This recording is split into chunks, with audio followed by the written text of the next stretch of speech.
Connor and Madison barely know him anyway. My name is Carter Reynolds. I'm 42 years old. I run Reynolds Security Solutions.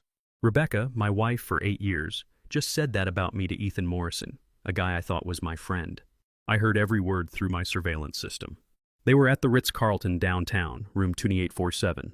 Rebecca wore a $15,000 diamond bracelet I never bought her. Ethan bought it with $23,000 he stole from our joint account. Rebecca laughed when she said my kids barely knew me.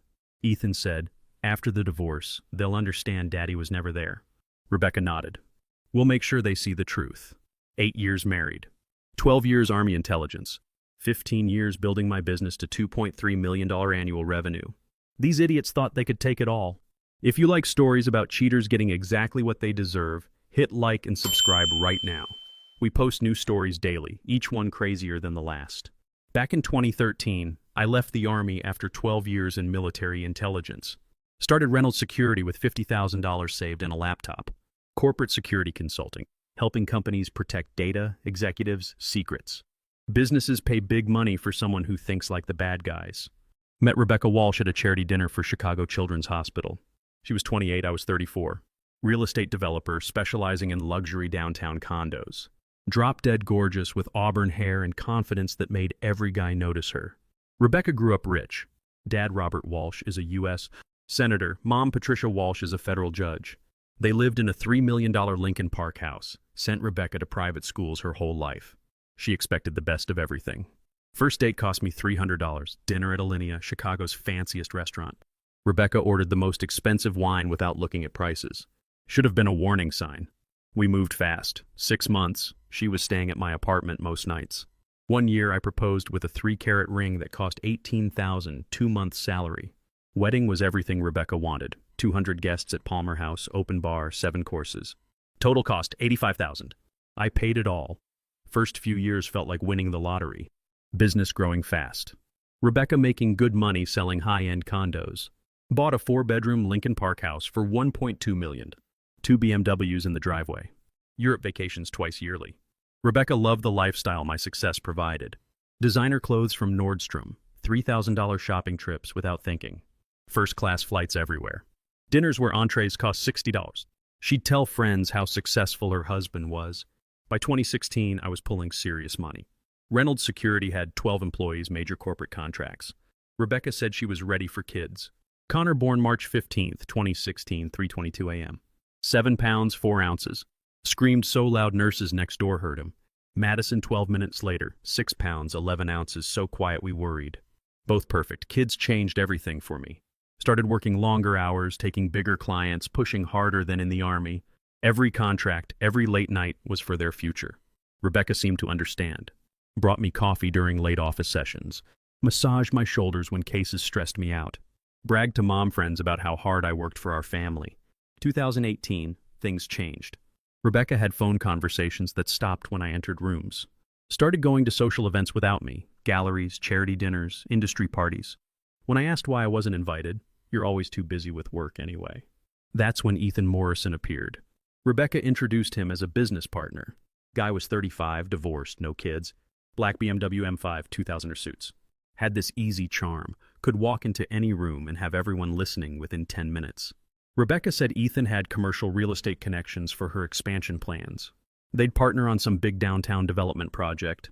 She'd spend hours at his office planning strategy, come home talking about how brilliant he was. I liked Ethan immediately. Stupid mistake. He'd come for dinner every few weeks. Brought expensive wine, 100+ bottles.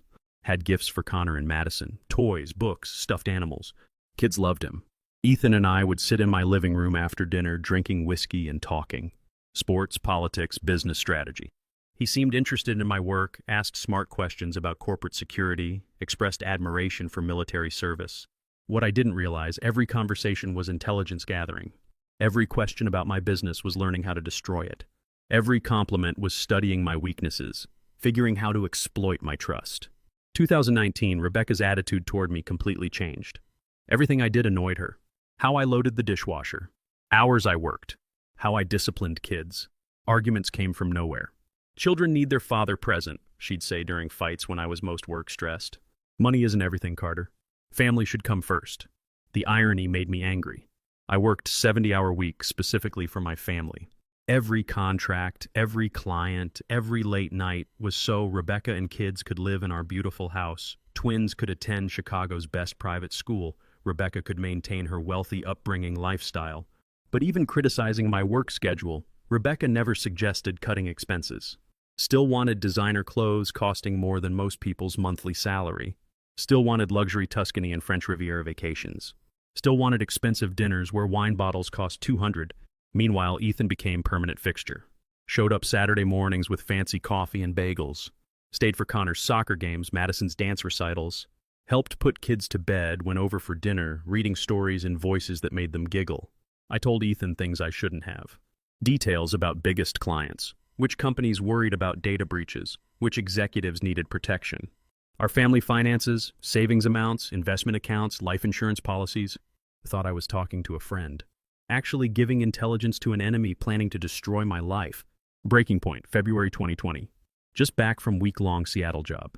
Tech company data breach. Needed immediate damage control. Client paid $75,000 for 7 days work. Exhausted but excited to spend family time.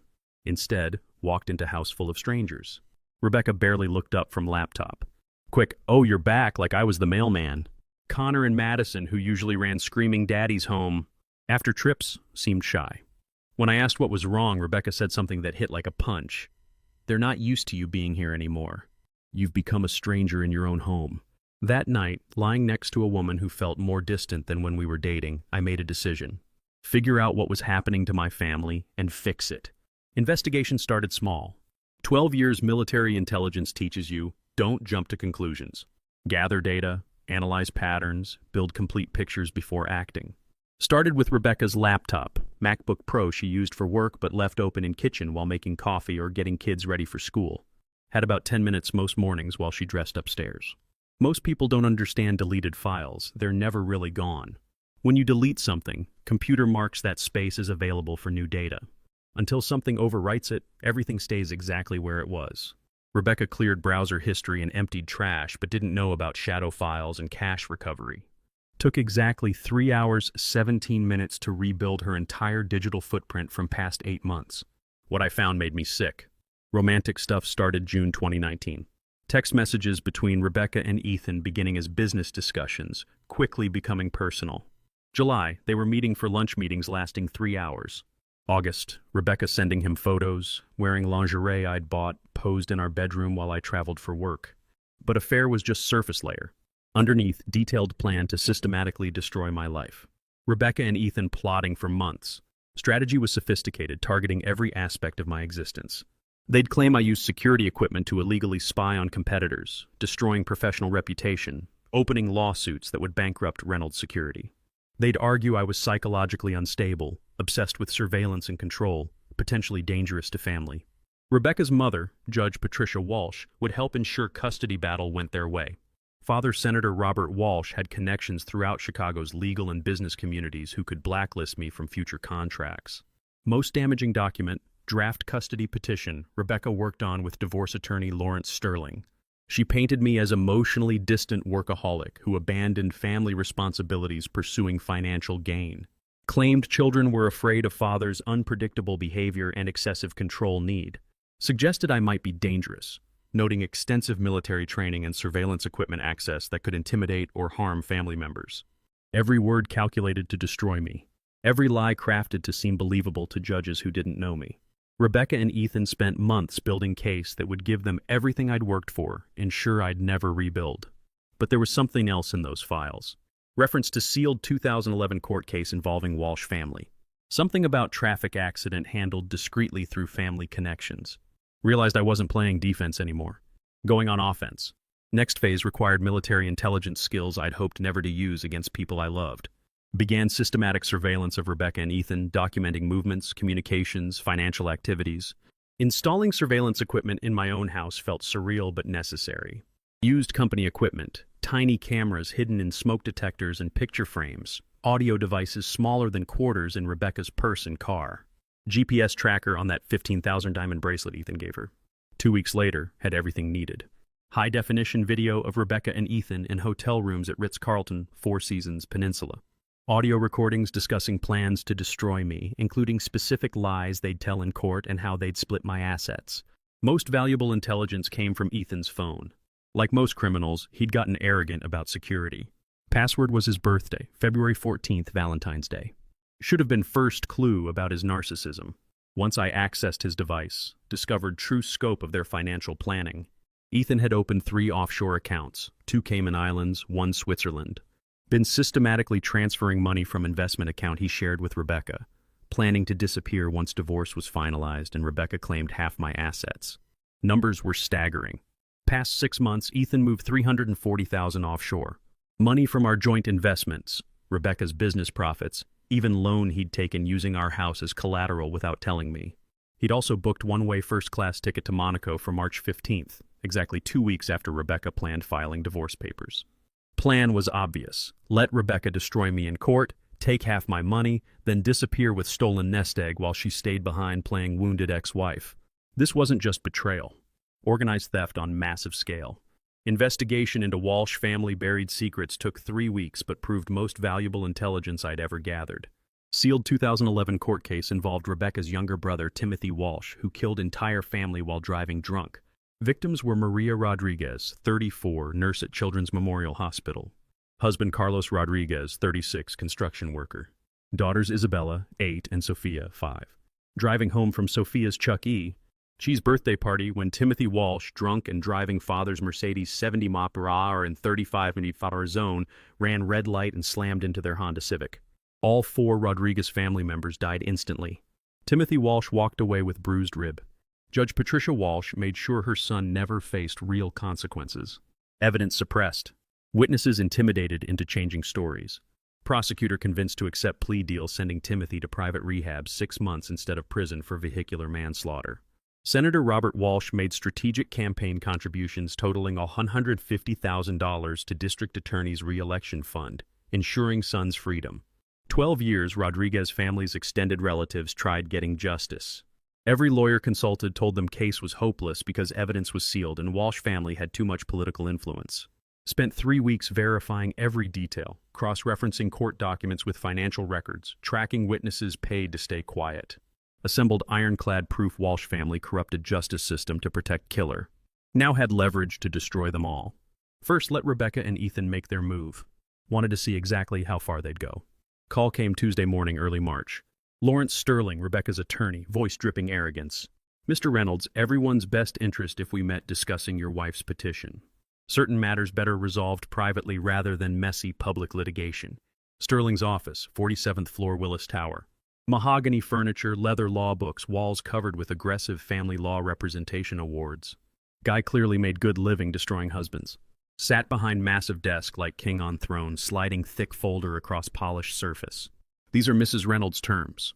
Sign these documents, avoid court battle you're guaranteed to lose. Opened folder, read demands. Rebecca wanted full custody Connor and Madison, me allowed supervised visitation 1 weekend monthly.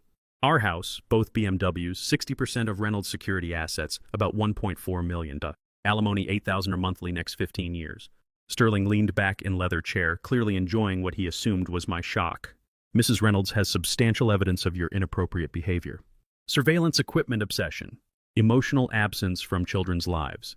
Military interrogation techniques in business suggesting possible psychological instability. Paused for effect. Judge Patricia Walsh already reviewed preliminary evidence. Indicated she'd look very favorably on Mrs. Reynolds' petition. Judge Walsh, Rebecca's mother. Highly respected federal judiciary member with impeccable fairness and integrity reputation. She'll recuse herself from official proceedings, but her preliminary assessment carries significant weight with colleagues throughout circuit. Closed folder, stared at Sterling long moment. Reached into briefcase, pulled out manila envelope, placed carefully on his desk. Give this to your client. Tell her to read very carefully before deciding how aggressive she wants to be. Sterling frowned, not accustomed to being dismissed easily. What exactly is this? Just deliver it, Lawrence. Might want to start looking for new client. Envelope contained everything. High-resolution photos Rebecca and Ethan in hotel rooms. Printed copies, text messages planning my destruction. Bank statements showing money they'd stolen from accounts. Financial records proving Ethan's offshore theft. Most importantly, complete investigative file on Rodriguez's case, including new evidence that could finally bring Timothy Walsh to justice and destroy Walsh family's carefully constructed public image. First phone call came 6 hours later. Rebecca, voice shaking with rage and terror. Carter, we need to talk. Right now, our lives. You tried destroying mine first. Difference is, everything I have on your family is true. Second call from Ethan, hour later. Where Rebecca was scared, Ethan was furious. You sick bastard. You've been spying on us like psychopath. I'm going to make sure everyone knows exactly what kind of sick freak you are. Go ahead, make sure you tell them about $340,000 you stole. Mention offshore accounts and one-way Monaco ticket. I'm sure Rebecca will be interested hearing about your exit strategy. Line went quiet. That's right, Ethan. I know everything. Every account, every transfer, every lie you told Rebecca about feelings for her. You were planning to screw her over just like you screwed me. You can't prove anything. I can prove all of it. Bank records, flight confirmations, hotel receipts, documentation of every crime you've committed past year. Only question is whether you want to face charges in Chicago or spend life running from federal investigators. Third call was one I had been waiting for. Judge Patricia Walsh, usually commanding voice reduced to something smaller and fragile. What exactly do you want, Carter? Told Rebecca what I want. Justice for Rodriguez family. Consequences for your son. Your family out of my life permanently. You're asking me to destroy my career, reputation, everything I've worked for. You destroyed those things 12 years ago helping your son get away with murder. I'm asking you to finally face consequences. And if we don't agree to your terms, then Maria Rodriguez, Carlos Rodriguez, Isabella Rodriguez, and Sofia Rodriguez finally get justice they deserved 12 years ago. Your entire family pays the price for what you did to them. Hung up without waiting for response. What I hadn't anticipated, how desperate Ethan would become realizing he was trapped. Next morning, discovered he'd made move I hadn't expected. Rebecca called 6:47 a.m. sobbing uncontrollably. Carter, Ethan's gone. He cleaned out every shared account and disappeared. Took everything. All money for new business, everything. Left me with nothing. Checked surveillance data. Ethan's car gone from apartment parking garage. Phone turned off. Quick call to American Airlines contact confirmed suspicion. Ethan Morrison booked emergency Paris flight departing 11:30 p.m. previous night. Bastard panicked and ran, leaving Rebecca holding the bag for everything they'd planned together. Please, Carter, Rebecca begged through tears. I made terrible mistakes, but we can fix this. Go back to way things were before. No, Rebecca, you made your choice deciding to destroy our family. Now you live with consequences. Immediately called FBI contact from Army days. Jake Murphy worked financial crimes from Chicago field office. Provided detailed information about Ethan's offshore accounts, theft from Rebecca's business, flight to France. 6 hours, Ethan's assets frozen by federal court order. 12 hours, name added to Interpol's international watch list. 18 hours, arrested at Charles de Gaulle Airport trying to board connecting Switzerland flight. Country with no U.S. extradition treaty. 2 weeks later, final meeting in Lawrence Sterling's office. Rebecca sat across looking completely different from confident woman I'd married 8 years earlier. Designer clothes wrinkled, perfect makeup smeared by tears she couldn't stop, hands shaking as she stared at custody agreement and asset division papers spread across table. Just sign them, Rebecca. Looked at documents like death sentence. Carter, please. Think about Connor and Madison. What this will do to them. I am thinking about them. Teaching them actions have consequences. Can't build life on lies and betrayal and expect it to last. She signed every document. Custody agreement giving me full parental rights. Asset division leaving her $50,000 in personal belongings. Formal written apology for misunderstanding husband's dedication to family. Aftermath came swift and complete. Judge Patricia Walsh announced federal bench resignation 3 days later, citing personal health issues requiring immediate attention. Everyone who mattered knew real reason. Avoiding federal prosecution for judicial corruption. FBI reopened Rodriguez's case with new evidence I'd provided. Timothy Walsh arrested at father's house on vehicular manslaughter, obstruction of justice, conspiracy charges. After 12 years' freedom, finally faced consequences for killing 4 innocent people. Senator Robert Walsh's political career ended in scandal when cover-up connection became public. 30 years carefully built influence and power destroyed in weeks. Announced he wouldn't seek re-election, quietly retired avoiding further investigation. Ethan Morrison extradited from France 2 months later. Charged with embezzlement, wire fraud, money laundering, conspiracy to commit theft. Federal prosecutors offered plea deal. 7 years prison exchanged for returning stolen money and testifying against others involved in financial crimes. He took it. Rebecca lost everything that mattered to her. Reputation in Chicago's social circles destroyed. Real estate business collapsed when clients learned about scandal. Wealthy friends stopped returning calls. Forced to sell BMW, jewelry, designer clothes, paying legal bills exceeding $200,000. Eventually found work as receptionist at small Schaumburg real estate office, making $32,000 yearly, about what she used to spend on handbags monthly. Luxury lifestyle she'd expected growing up was gone forever. Me? Got my children back. Connor and Madison live with me full-time now. First time in years, house feels like real home instead of battlefield.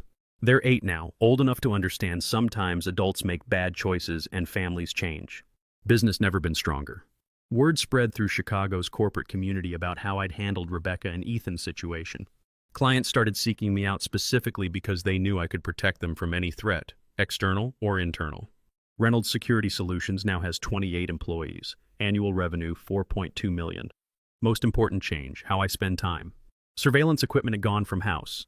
Late-night work sessions replaced with bedtime stories and Saturday morning chocolate chip pancakes. I coach Connor's Little League team, Lincoln Park Lions, and help Madison with art projects.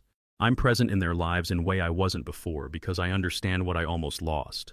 6 months after divorce finalized, sitting in backyard warm summer evening, watching Connor and Madison run through sprinklers, laughing so hard they could barely breathe. Their joy was pure, innocent, completely unaware of war I'd fought to preserve their childhood. Realized Rebecca had been right about one thing. I had chosen work over family too many years. Not anymore. Every decision I make starts with simple question: what's best for Connor and Madison?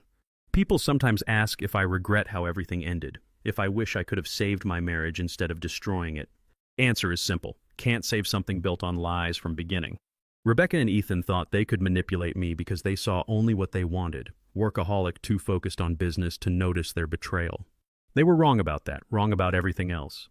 Their mistake cost them everything they thought they wanted. My patience and preparation gave me back everything that actually mattered. Didn't win through revenge or anger. Won through careful investigation, strategic thinking, understanding that truth is always more powerful than lies. Rebecca and Ethan destroyed themselves with greed and stupidity. I just made sure they couldn't take my children down with them. That's difference between justice and revenge. Revenge is making someone pay for hurting you. Justice is protecting what matters most, ensuring people face appropriate consequences for actions. Kids laugh and play in backyard. Business protects good people from bad ones. Rebecca answers phones at desk in suburbs, finally learning what real consequences look like. Ethan counts days in federal prison cell. Sometimes good guys win. Sometimes patience and preparation beat arrogance and greed. Sometimes truth really is enough. If you enjoyed this story, hit like and leave a comment. If you haven't subscribed, do it now and hit the notification bell for alerts about new stories like this. Thanks for watching. See you next video.